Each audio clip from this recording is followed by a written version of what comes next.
राम राम मंडळी, स्वागत आहे तुमचं माझ्या मिनी ब्लॉगमध्ये। आता तुम्ही परेशान झाले असाल, मी ही कुठं आलेली आहे, तर मी आलेली आहे द्राक्षाच्या बागेमध्ये। कारण मला एक ह्या काकाचा फोन आला होता। ते काका बोलले होते की आमच्या इथं द्राक्ष खूप छान आहे, तर तुम्ही येऊन एकदा बघा तरी, असं म्हणून। म्हणजे ओळखीचे आहेत ते, आमच्या ओळखीचे आहेत। तर मग काय, आम्ही निघालो दोघं जण मस्तपैकी। म्हणलं ऑफिसून आल्याच्या नंतरला लगेच गाडी अशी फिरवली आणि गेलो। पाहतो तर काय, बाप रे बाप। आणि मी पहिल्यांदा असं बघितलं, तिथं द्राक्षाची बाग मी पहिल्यांदा बघितलेली होती। खूप छान आणि गोड होते त्यांचे द्राक्ष।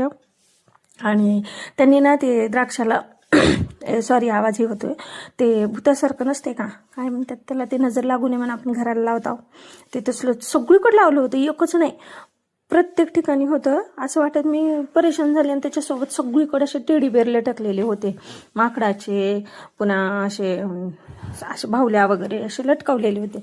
मी त्या काकाला म्हणले, काका हे असं का बरं लावलेलं आहे तुम्ही, म्हणजे रात्रीचं कोणी येऊन बिऊन का, म्हणजे भीती वाटाव का म्हणून। तर ते काका मला बोलले की नाही म्हणे, ते पहिलेचे लोक म्हणतात ना, दृष्ट लागू नये म्हणून लावलेलं आहे म्हणून। मी म्हणलं बरं, मग काय। ते काका म्हणत होते कुठलं द्यायचं तुम्हाला, घड, ते घड म्हणतात त्याला, कुठलं द्यायचं ते सांगा, खाऊन बघा एकदा गोड कुठलं येते। मग काय, मी इथून तिथून खातच सुटली।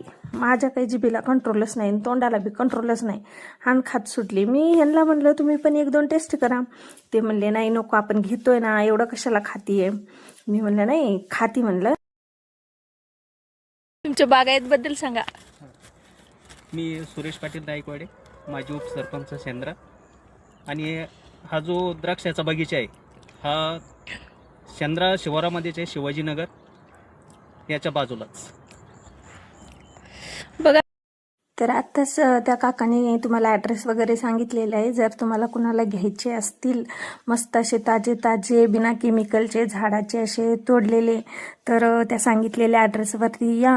आणि संभाजीनगरमध्येच आहे ते, तिथे येऊन ते असे मस्त ताजे ताजे द्राक्ष घेऊन जा। आणि खरंच खूप गोड आहे। त्यानंतर आम्ही घरी आलो, घरी आल्याच्या नंतरला मग काय, मला काय आला होता कंठाळा, कारण रात्रीचं उशीर झालं होतं। म्हणलं चला खिचडीच द्यावा टाकून, आपलं काय बायकांचं, संध्याकाळी झालं उशिरानं, आला कंटाळा की लाव खिचडी, आला कंटाळा की लाव खिचडी। आणि मोस्ट ऑफ दी संध्याकाळचा कार्यक्रम तेवढंच असतं।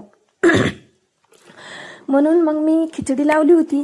आणि मग असा प्रॉब्लेम झाला की खिचडी आमच्या घरातल्या लोकांना गिळत नाही, गिटकत नाही खाली, मग त्यासाठी काहीतरी असा चकना काढावा लागतो।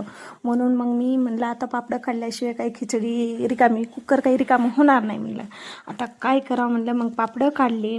त्यानंतर असे नखरे असतात पोरांची बी, एक जण उडदाचं पापड खात नाही, एक जण तांदळाचं